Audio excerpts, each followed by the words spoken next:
Você me traz medo, mas você me faz falta. A diferença entre o medo e a falta é que o medo você sabe quando tem, e na falta você sente que não tem. O medo, como a falta, sobressalta, e entre o medo que você me traz e a falta que você me faz, você é o medo que me falta.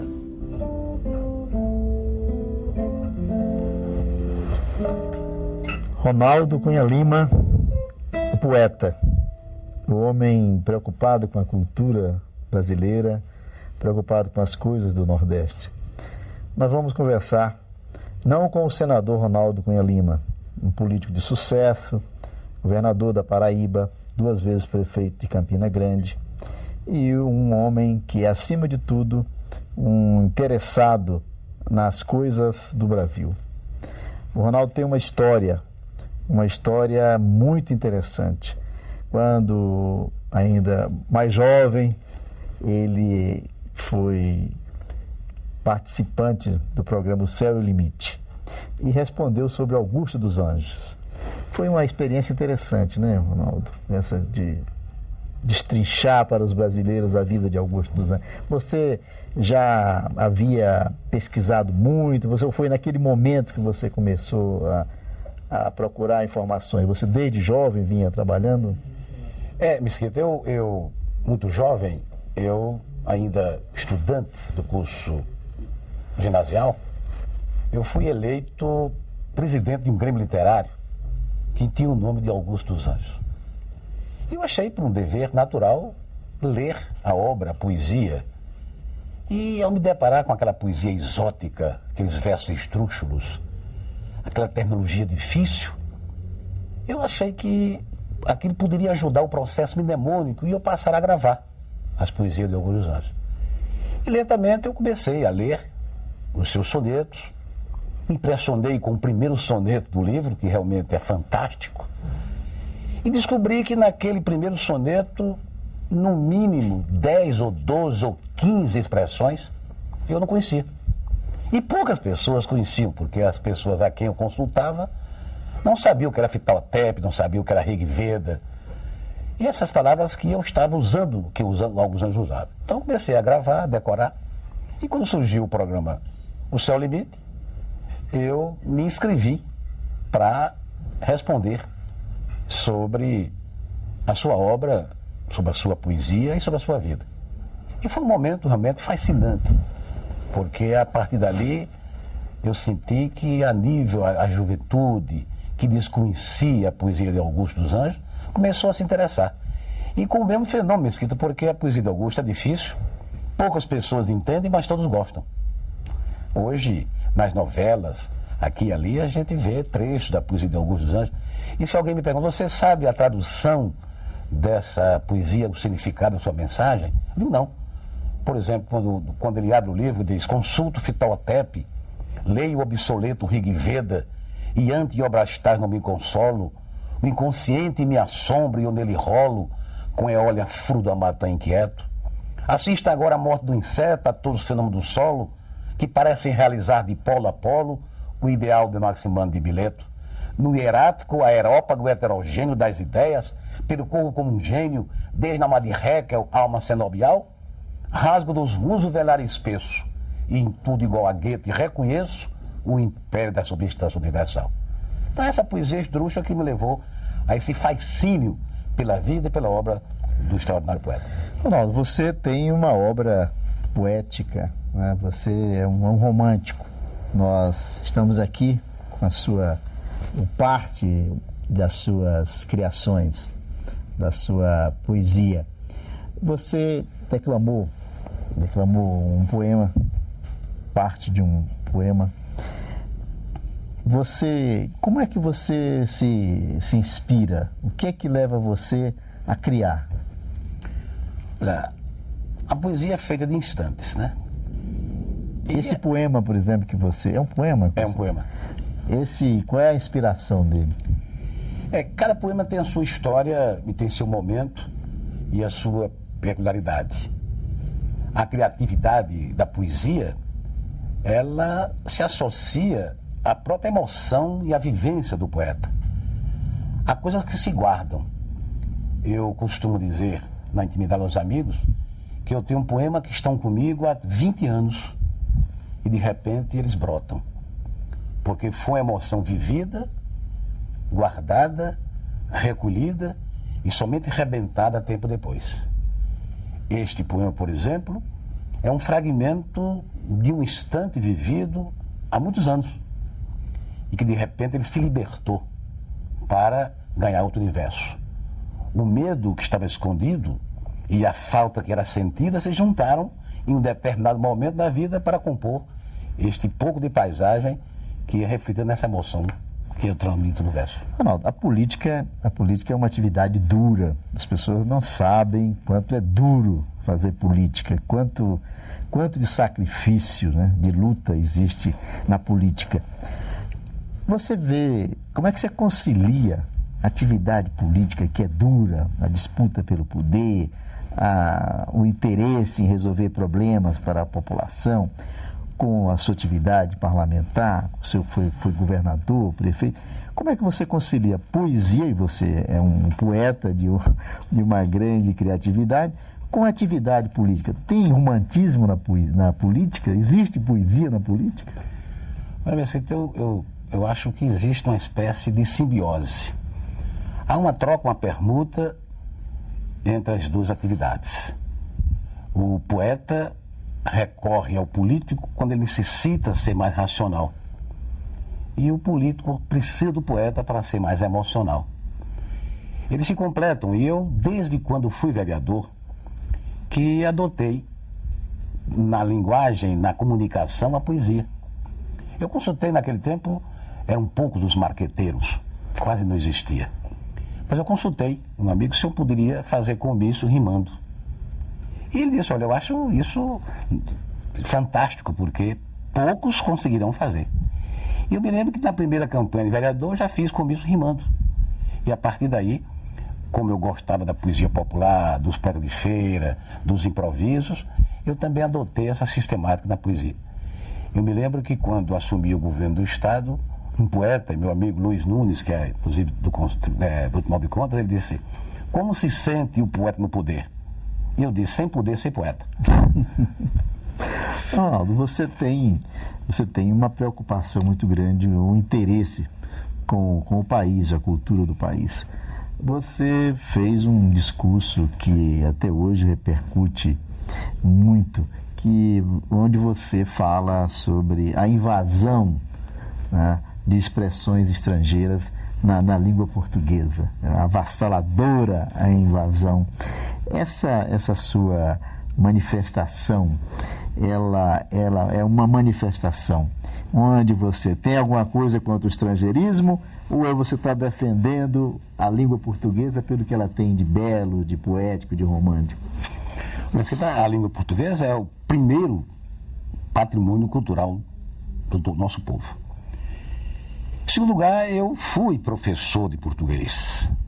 Eu tenho, inclusive, entre as minhas obras, um livro chamado Versos Gramaticais, que são 98 definições gramaticais. E se houver oportunidade, eu falará sobre ele. Até de forma didática, para ensinar o que é objeto direto, preposição, conjunção, conectivo, etc.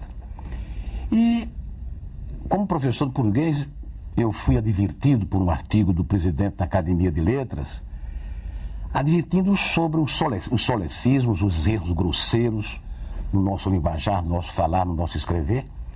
E depois um outro artigo de Raquel de Queiroz, que falava sobre o bilinguismo emergente, que nós teríamos duas línguas, a nossa própria língua e a língua inglesa.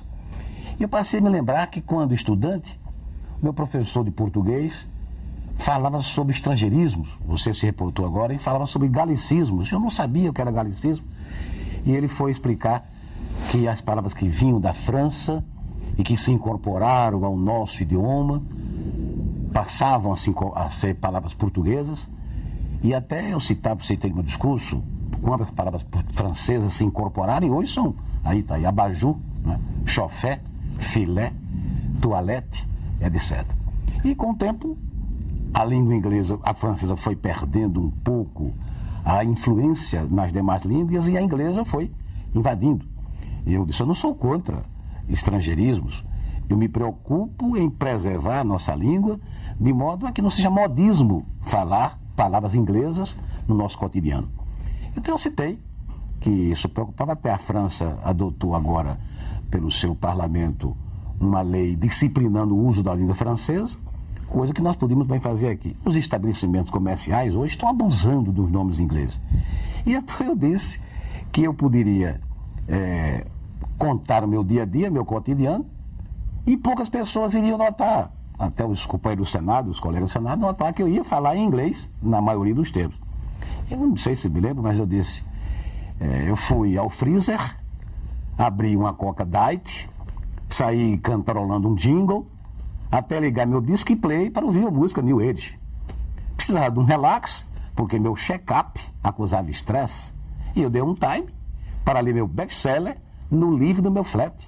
Desci até o playground, depois fui fazer Cooper, onde encontrei alguns novos outdoor e um velho amigo do footing. E um deles me convidou, me avisou da aquisição de uma nova maison com 4 suítes e me convidou para o open house. Mas antes tinha um happy hour, um drink, um scotch, preferencialmente Underox. O barman era um chique, um lord, e me perguntou se eu conhecia o novo Point Society de Brasília, no Times Square, perto do Garf, do Baby Beef, com serviço à la carte e self-service. Eu preferi um lanche no McDonald's, milkshake, com hambúrguer com milkshake. E depois fui para o shopping center, passando pelo Liberty Mall, onde eu encontrei lojas brasileiras, lojas americanas, Cat Show, Mr. Cat, Brooksfield, Hugo Boss e outras. E eu, como tinha pouco money, comprei apenas uma suéter para mim e um berlock para minha mulher. Voltei para casa preocupado com o day after. Cumprimentei meu chofer e ele, com fair play, disse good night. Você falou, teve uma repercussão muito boa, mas você acha que você está só? Você conseguiu fazer com que essa semente da defesa da língua ela crescesse, começasse aí algum tipo de ação mais eficiente? Parece que está impressionante, as manifestações são impressionantes. No mesmo dia, graças à TV Senado, e você sabe a influência que a TV Senado está dando com essa transparência ao Brasil inteiro para conhecer o processo legislativo, a atuação parlamentar, eu passei a receber e-mail, fax, telefonemas, ligações de professores de português, pedindo inclusive a cópia do vídeo para levar aos seus alunos. O primeiro e-mail que eu recebi foi de um professor de Florianópolis. O senador e hoje governador pediu a mim, me transmitia que foi procurado por alguns companheiros seus do seu estado, professor de Niterói, de Brasília, funcionário do Banco Nordeste em Fortaleza, da Universidade de Viçosa, e em várias partes do país, professores e estudantes preocupados com isso. Evidentemente que nós não somos contra o uso da língua, mas nós estamos preocupados. Quando é possível usar a palavra portuguesa, por que não usar a palavra portuguesa em vez da inglesa? Os nomes comerciais, eu não sou contra que se coloquem nomes ingleses, mas se a FIB é brasileira, os sócios são brasileiros, não é filial inglesa, por que se usar? Eu citei o caso de um restaurante no meu estado que serve carne de sol e ele botou o nome Steak Grill, Steak Grill. Quer dizer, isso preocupa. Agora estão lançando o playoff no futebol. Eu conheci melhor de 3. Agora é playoff. E se, em verdade, que o futebol, que é um nome inglês, esporte, é uma palavra inglesa, e os esportes como jockey, surf, etc., vôlei, são palavras inglesas, preocupa, mas essas estão incorporadas na linguagem econômica. O economês, por exemplo, o economês está invadindo, né, a nossa língua.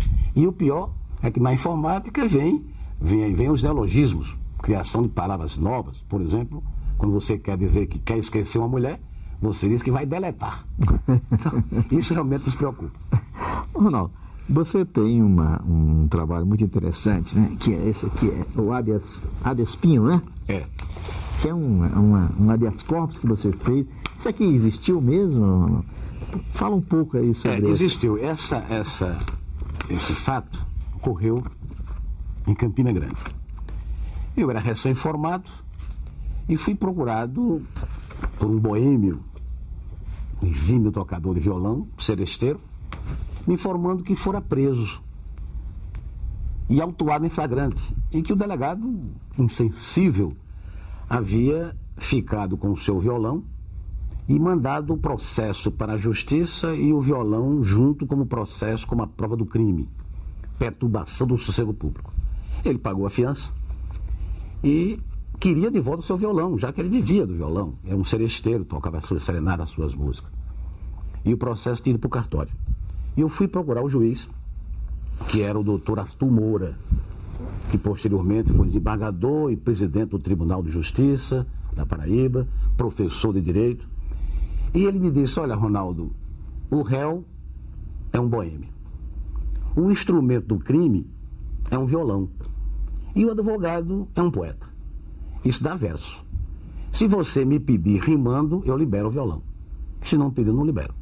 Então eu entrei no cartório, eu havia sido escrevente em cartório, e pedi a máquina ali emprestada e bati uma petição desses termos. Excelentíssimo senhor, doutor juiz de direito desta comarca, o instrumento do crime que se arrola neste processo de contravenção não é faca, revólver nem pistola. É simplesmente, doutor, um violão. Um violão, doutor, que na verdade não matou nem feriu um cidadão. Feriu sim a sensibilidade de quem ouviu vibrar na solidão.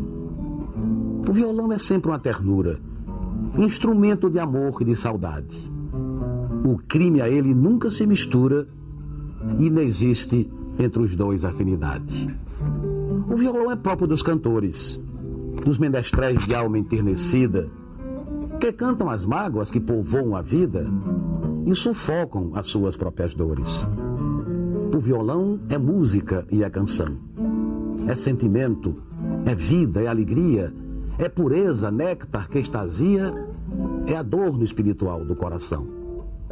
Seu viver como o nosso é transitório, mas seu destino não se perpetua. Ele nasceu para cantar na rua e não para ser arquivo de cartório.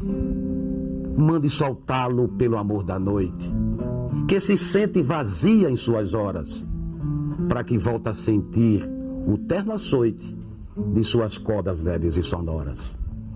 Libera o violão, doutor juiz, em nome da justiça e do direito. É crime, porventura, o infeliz cantar as mágoas que lhe enchem o peito? Será crime, afinal, será pecado?